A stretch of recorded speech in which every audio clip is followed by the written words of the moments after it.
안녕하세요. 오늘도 사연 살롱을 찾아주셔서 감사합니다. 저는 이제 막 40줄을 넘긴 중년 여성이에요. 훌륭한 교육자셨던 친정 부모님의 모습을 보고 자라면서 어릴 적부터 교육자의 꿈을 품었고 대학 교수로 재직하는 지금은 후학들을 양성하는 데 힘을 쏟고 있어요. 개인적인 꿈과 사회적 성공 모두를 이룬 덕분에 어려웠던 친정 상황도 극복해내었으니 이만하면 자수성가한 삶일 테지요. 물론 꿈을 향해 노력하던 젊은 시절이나 지금이나 삶을 향한 저의 신념은 전혀 달라지지 않았어요. 친정 부모님께서 평생을 제게 몸소 보여주셨던 교육은 바로 정직과 사랑이었어요.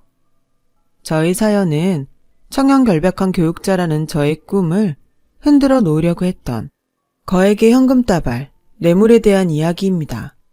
30대 중반이던 무렵 저는 대학교에 강의를 나가며 한창 교수의 꿈을 키워나가고 있었어요.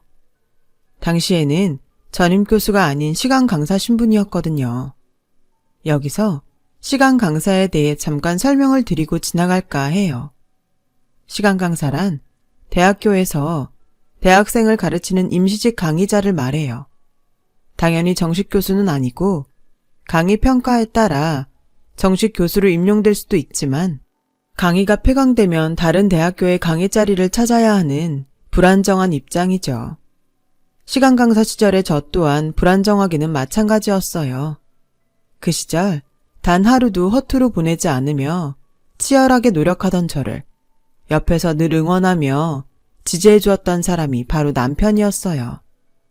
남편은 조선시대 때부터 대대로 정원급제자를 여럿 배출해내었다는 명문가의 자제였습니다. 그래서였을까요? 대학원 박사과정을 최단기간에 패스할 만큼 영특한 수재였고 더욱이 올곧기가 대쪽 같은 선비 그 자체였어요. 남편의 박사학위 논문은 세계적인 기업들을 단숨에 매료시켰죠. 기업들로부터 쏟아진 거액의 스카우트 제의들은 당연한 수순이었고요. 하나같이 세계적인 명성과 함께 어마어마한 부를 동시에 거머쥘 수 있는 기회들이었어요. 역시나 남편의 선택은 얘기 들었어. 이번 스카우트 제의들은 정말 좋던데? 어쩔 생각이야? 외국 나갈 거야? 당신은 앞으로 어떻게 할 건데? 나야 뭐 평생 지켜왔던 꿈 그대로. 지금은 시간 강사지만 언젠가는 꼭 대학교 전임교수도 될 거고 전임교수 되어서는 정직하고 청렴결백한 교육자의 삶이 나한테 어울리니까. 그래, 그게 당신한테 맞지. 응원할게. 나는 뭐 어떨 것 같아? 보나마나 뻔하지 않을까? 그치? 돈 따라 명성 따라 그게 꼭 나쁜 건 아니라고 생각해. 각자의 삶이 있는 거니까. 근데 난 아니야. 어떻게 아니라고 보는데? 은사님 계신 생명공학연구소에 자리 하나 났다더라. 거기 들어가려고. 불치병, 난치병 환자들이 내 연구 덕분에 새 삶을 살 수 있다면야. 그게 내 세상 최고의 보람이지. 혹시나 했더니 역시나 맞네. 나도 다 짐작하고 있으면서 그냥 물어본 거라고요. 당신이 나를 반하게 만들었던 모습 아직도 그대로인가 싶어서. 근데 그대로 맞네. 여전히 멋져.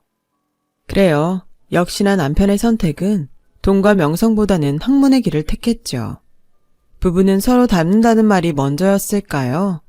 아니면 서로 닮았기에 부부가 되는 걸까요? 저희 부부는 학문과 삶을 향한 태도까지 꼭 닮은 천생연분이었어요. 하지만 시댁 식구들은 이야기가 달랐습니다. 시댁은 대대로 장원급제자를 여러 배출하였다는 명성처럼 대단한 부잣집이었는데요. 공교롭게도 저희 남편을 제외하면 훌륭한 재산가의 명맥이 이미 오래전에 끊겨버린 모양이었어요. 돈맛에 취해 많이 가졌다는 이유 하나만으로 온갖 거드름에 심각한 사치를 일삼는 집안이었거든요.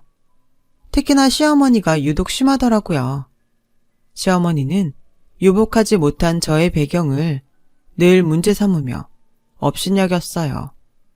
그런 시어머니와 저의 사이는 좋을래야 좋을 수가 없었고요. 이런 식이었습니다.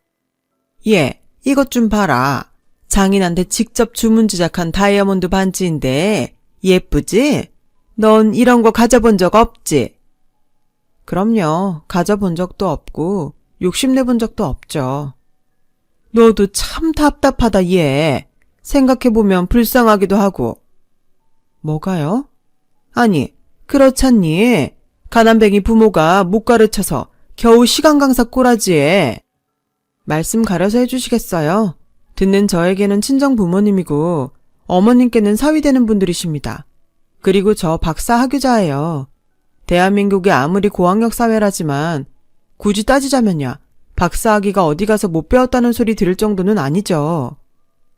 그래 봤자 정식 교수도 아니고 꼴랑 시간 강사인데 뭘. 타고난 머리는 좀 있는 것 같으니 이참에 너도 부동산이나 공부해보렴. 우리 봐봐라. 자고 났다 일어나면 우리 상가 건물들 시세가 자꾸만 올라요. 이제는 몇십억인지 100억을 넘겼는지 가늠도 안 된단다. 이런 걸 두고 행복이라고 하는 거야. 죄송합니다만 어머님, 저의 행복은 조금 달라요. 저는 교육자가 되어서 세상에 도움이 되는 후학들을 양성하는 것이 꿈입니다. 시어머니는 입만 열면 돈자랑을 그치지를 않았어요. 오히려 갈수록 심해지면 심해졌죠. 늘 사람을 업신여기는 태도와 거드름을 사방에 뿌리며 돌아다니는 못된 북부인이었던 탓에 시댁의 주변 사람들 모두가 시어머니를 향해 눈꼴 시렵다며 혀를 끌끌 차기 일쑤였어요. 웃긴 건 대대로 명문가라는 시댁의 명성은 과거의 영광에 불과하다는 거죠. 지금은 선대로부터 물려받은 재산에 기대 돈만 많은 부잣집이기만 할 뿐. 근래에 들어서는 저희 남편을 제외하면 이렇다 할 인물 하나 없이 몰락한 명문가 신세였습니다. 시어머니는 그것이 늘 자격지심이었던 모양이고요. 저희 남편이 불치병과 난치병 극복을 위한 이름 없는 연구원의 삶을 택한 것을 두고두고 한심스러워했어요. 집안의 유일한 기대주가 가문의 기대를 저버렸다면서요. 그러던 어느 날 가뜩이나 소원하던 저와 시어머니의 사이가 더 벌어지는 사건이 터지고야 말았습니다. 저를 불러다 앉혀놓고는 남편이 저에게 나쁜 물이 들어 세계적인 기업의 스카우트 제의를 거절했다며 따지더군요. 황당했어요. 남편은 저 아니었어도 연구원의 삶을 선택할 사람이었거든요. 저만의 생각이 아니라 저희 부부의 지인들 모두의 생각이 같았을 만큼이요. 제가 그렇게 반박하거나 말거나 시어머니는 끝끝내 저희 친정 부모님까지 업신여기려 들더군요. 사돈댁들 말이다. 사정이 정 어려우면 데려다가 우리 상가건물 경비일이라도 하라고 시켜. 뭐라고요? 경비일이요? 데려다가 시키라고요? 시키는 거지. 그럼 경비 선생님으로 모셔올까? 누누이 말씀드렸죠. 말씀 가려하시라고요. 저희 부모님 평생을 정직하고 베풀며 살아오신 교육자분들이세요. 남한테 함부로 업신여김 당할 분들 아닙니다. 그러면 뭐하니? 가난뱅이 꼬라지로 열심히 살아봤자 늙음하게 리어카 끌고 폐지나 주러 다니지 않으면 다행이지. 어머님, 목청 높일 것 없어. 두고 보거라. 폐지 줍는 노인네 처지 구제해달라면서 우리한테 손 벌릴 일 꼭 생길 테니까는 그 꼴 보기 싫으면 미리미리 데려다가 경비원이라도 시켜. 순간 5만 가지 옥설이 머릿속에 떠돌았어요. 하지만 참았습니다. 시어머니의 폭언을 모르는 척 넘기려 했냐고요? 아니요. 비록 당시에는 시간 강사에 머물러 있는 상황이었지만 보다 큰 교육자를 꿈꾸고 있었습니다. 입에 육두문자를 올릴 수는 없는 일이죠. 그래서 어떤 말로 시어머니의 폭언에 맞설까 잠시 숨을 고르고 있었을 뿐이었답니다. 바로 그때 시어머니의 폭언을 우연히 엿듣게 된 남편이 나타나 딱 한마디를 날리며 저를 시댁에서 데리고 나가더군요. 그래요? 엄마 생각이 정말 그렇단 말이지? 그럼 더 할 얘기도 없겠네. 두고 보세요. 이 사람이 앞으로 얼마나 멋진 삶을 살게 될지. 나중에 후회해봤자 기회 없어. 이미 늦었거든. 가자 여보. 곧장 시댁을 떠난 저희 부부는 시어머니와 연락을 끊고 지내기로 말을 맞추었어요. 그날 저는 반드시 저명한 교수가 되어서 시어머니의 잘못을 깨우쳐 주리라 다짐했습니다. 그리고 그 다짐으로부터 몇 년 뒤, 저는 마침내 시간 강사로 재직하고 있던 대학 교수의 전임 교수로 발탁되기에 이르렀어요. 시간 강사로서 강의를 이어가는 틈틈이 심혈을 기울여 완성시킨 논문이 학계에서 큰 인정을 받은 덕분이었죠. 전임 교수 임명을 받으며 저는 또 한 번 다짐했어요. 명문대 교수라는 명함에 만족하지 않겠다. 친정 부모님께서 평생을 몸소 실천하며 가르쳐 주셨던 것처럼 청렴 결백한 교육자가 되어 후학 양성에 이바지하겠다. 하지만 오래지 않아 저의 다짐을 흩뜨려 놓으려는 돈의 유혹이 찾아왔었어요. 제가 명문대 전임 교수로 선임되었다는 소식이 시댁에까지 전해졌던 모양이죠. 그간 연락을 끊고 지냈던 시어머니가 크고 묵직한 가방 2개를 들고 저를 경기도 외곽의 조용한 카페로 불러내더군요. 심상치가 않은 느낌이었어요. 떳떳한 이야기라면 학교 내에 있는 저의 사무실에서 해도 충분할 테니까요. 카페는 교내에 얼마든지 있었고요. 아니나 다를까. 교수 된 거 축하한다. 얘, 얼마나 고생이 많았니? 고생은요, 그냥 열심히 살았을 뿐인데요. 근데 하실 말씀이라는 게 일단 이것부터 받고 얘기하자꾸나. 시어머니는 들고 왔던 크고 묵직한 2개의 가방 중 하나를 먼저 저에게 건네더군요. 순간 저는 아차 싶었습니다. 보나마나 뻔했으니까요. 돈가방. 실제로 그랬어요. 그 가방에는 현찰, 지폐다발이 가득 들어있었거든요. 가방의 크기와 무게로 미루어 보건대 억 단위는 가볍게 넘을 거액이었죠. 문제는 이게 무슨 돈인가 하는 것이었어요. 위험한 돈 같은데요. 이러는 이유가 뭐죠? 우리 큰손주 있잖니. 네 시동생 큰아들. 걔가 올해 고3이에요. 아, 네. 근데 하실 말씀이라는 게 설마. 성격 급하기는 아직 커피도 다 안 마셨구만. 그래, 단도직입적으로 얘기하마. 우리 큰손주가 너 있는 대학, 너 있는 학과에 입학 수시 원서를 넣었다더구나. 서류 심사니 면접이니 자네가 힘을 좀 써줘야겠어. 정리하자면 어머님은 지금 부정 입학 청탁을 하는 거네요. 이 돈은 당연히 뇌물일 테고. 에이, 굳이 뇌물이라고 할 것까지야. 안 됩니다. 그럴 수는 없어요. 정기부금 입학을 원하신다면야 입학처에 공식적으로 문의하면 될 일입니다. 기부금 입학이라는 게 있는지도 잘 모르겠지만. 아니다. 아마 없을 겁니다. 에헤이, 기부금 입학이라니. 그런 게 있어봤자 사회적 시선이 곱지가 않아요.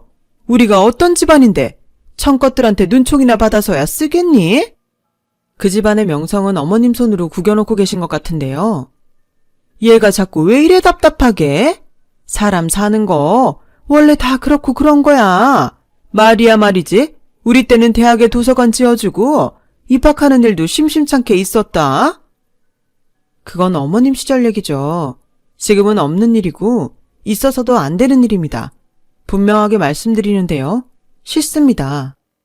에이, 앙큼하기는. 알았어. 내가 다 이해해. 부족하면 부족하다고 솔직하게 말하면 될 거를. 그렇게 말한 시어머니는 저에게 나머지 가방 하나를 더 건넸습니다. 물론 저는 그 가방에는 손조차 대지 않았어요. 이 돈 가지고 조용히 돌아가시죠. 그럴 순 없다. 내 이렇게 해서라도 우리 가문의 명성을 되찾아야만 하겠어. 정 그러시면 경찰과 얘기를 나누시죠. 제가 휴대폰에 111을 입력하는 신용을 하자 잽싸게 돈가방을 챙겨 주랭랑을 치는 시어머니. 헛웃음이 나왔습니다. 그 상황을 어떤 말로 표현을 하면 좋을지 참 한심하다, 안타깝다. 아무튼 복잡한 신경이었어요. 잠시 생각을 정리하고 일어선 저는 저에게는 조카이자 시댁의 첫째 손주인 고3 우주를 시댁 식구들 아무도 모르게 혼자 만났어요. 뜻밖에도 우주는 제가 자신이 지원한 대학 학과 전임 교수라는 사실을 전혀 모르고 있었더군요. 당연히 시어머니가 수억 대의 뇌물까지 저에게 건네가며 부정 입학 청탁을 했었다는 사실 자체도 모르는 상황이었고요.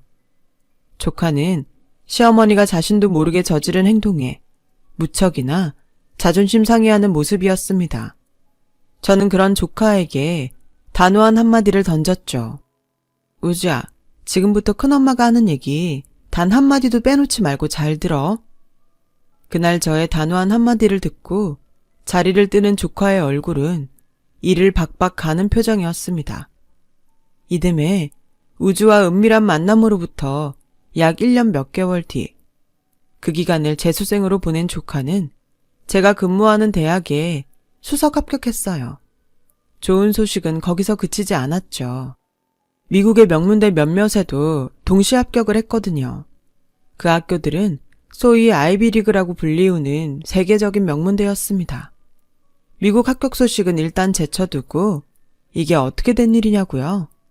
혹시 제가 시어머니의 뇌물을 받고 우주를 저희 대학에 수석 합격할 수 있도록 뒤에서 불법적인 일을 벌인 건 아니냐고요? 조카의 합격 소식들로부터 약 1년 전 시댁 식구들 몰래 조카와 단둘이서만 만났던 바로 그날이었죠. 그날 시어머니의 부적 입학 청탁 사실에 자존심 상해하던 조카에게 제가 던졌던 단호한 한마디는 바로 우주야, 지금부터 큰엄마가 하는 얘기 단 한마디도 빼놓지 말고 잘 들어. 죄송해요, 큰엄마. 저는 할머니가 뇌물까지 쓰려고 했을 줄은 정말로 몰랐어요. 그런 얘기가 아니야. 네 잘못 아니니까 미안해할 필요도 없고. 네? 공부가 하고 싶으면 죽겠다는 심정으로 한번 덤벼봐. 내가 공부 가르쳐줄게. 뇌물 같은 돈이 아니라 약속 하나면 충분해. 평생 정직하고 성실하게 살겠다고. 우주는 그 각오 그대로 최선을 다했어요. 비록 몰락한 명문가라지만 핏줄은 핏줄인 모양이죠. 가르치다 보니 저희 남편만큼이나 명석한 아이였더군요. 시어머니가 손주의 진가도 몰라본 채로 불법 뇌물 수수와 함께 부정 입학 청탁을 통해 훌륭한 새싹을 망쳐놓을 뻔했을 뿐이죠. 원래 공부도 잘했지만 그렇게 1년을 치열하게 공부한 조카는 앞서 말씀드렸던 바와 같이 국내외 여러 명문대학에 합격을 이루었고 고심 끝에 미국 유학길에 올랐어요. 미국행 비행기에 오르던 날 우주는 감격에 눈물 짓는 시어머니를 향해 고백했습니다. 사실은 큰엄마가 지난 1년간 아무도 모르게 공부를 도와줬다고요. 큰엄마가 마음을 잡아주지 않았다면 좌절한 나머지 방황했을지도 모른다고요. 그렇게 조카의 유학길을 눈물로 배웅한 시어머니는 곧장 저를 찾아왔어요. 1년 몇 개월 만에 마주한 시어머니는 저희 앞에 넙죽 머리를 조아리더군요. 존댓말까지 써가면서 우주를 가르쳐 준 것에 대한 고마움을 표현했고 과거의 그릇된 언행 일체에 대한 사과까지 거듭했어요. 저와 저의 친정을 업신여기던 태도 따위는 찾아볼 수 없었죠. 저는 시어머니의 존댓말을 정중하게 거절하고 마침내 숨겨왔던 속내를 드러내었습니다. 작년에 가지고 오셨던 돈가방 말인데요. 가방 2개 합쳐서 한 5억쯤 되죠 아마? 역시 교수 며느리라 머리도 명석하구나. 세어보지도 않고 그게 계산이 된다든? 대충 어림짐작으로요. 근데 이제 봐서 그 돈은 왜? 다시 가져오시라고요. 기왕이면 조금 더 보태서 10억 채워주시면 계산 깔끔할 것 같네요. 그러자 시어머니는 뜻밖이라는 듯 고개를 갸웃하며 저에게 되물었어요. 10억이면 되겠니? 더 필요한 건 없고? 일단 지금 당장은요. 그래, 그러자꾸나. 할미 입장에서 내 새끼 가르친 값은 치러야지. 암만. 시어머니는 그 길로 10억 현금을 제 앞으로 가져왔어요. 장인에게 주문 제작했다는 다이아몬드 반지는 덤이었죠. 저는 다이아몬드 반지는 거절하며 현금만을 챙겨들었죠. 결국 저의 목적이 시어머니의 돈다발이었냐고요? 당연히 아니죠. 제가 현금, 그리고 시어머니와 함께 도착한 곳은 어느 외딴 고아원이었습니다. 그 고아원은 친정 부모님께서 빠듯한 살림에 평생 후원을 이어오셨던 인연의 고아원이자 저와 시어머니의 방문 얼마 전까지만 해도 무상교육 봉사를 해왔던 곳이었어요. 마침 친정 부모님이 연세로 인해 무상교육 봉사를 이어갈 수 없었던 탓에 잠시간의 교육 공백이 빚어진 상황이기도 했고요. 저는 시어머니가 가져온 10억의 현금을 고아원 교육비로 기증했어요. 물론 기증자 명의는 시댁으로 했죠.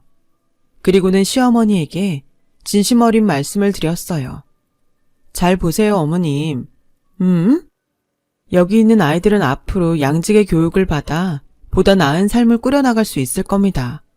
사회 정의를 위한 판검사가 될 수도 있고 아범처럼 인류 발전을 위한 과학자가 될 수도 있어요. 그리고 그 양질의 교육과 삶의 기회는 지금 이 자리, 어머님과 시댁의 보살핌으로부터 시작되는 겁니다.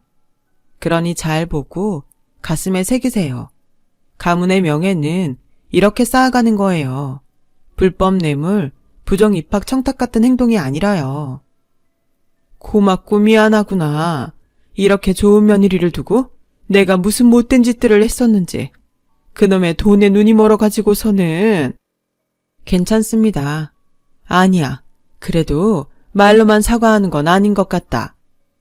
진심으로 사과하고 계시잖아요. 저는 그거로 충분합니다. 아니야.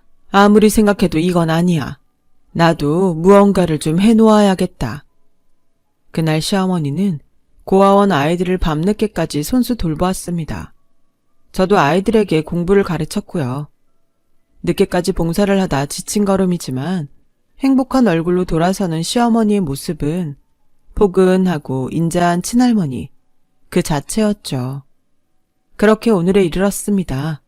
시어머니는 고아원 아이들을 손수 돌보며 가슴 깊이 느낀 바가 있었던 모양인지 저와 고아원에 첫 방문했던 그날 이후로 여러 복지재단을 오가며 봉사활동을 시작하셨고 지금까지 이어오고 있어요.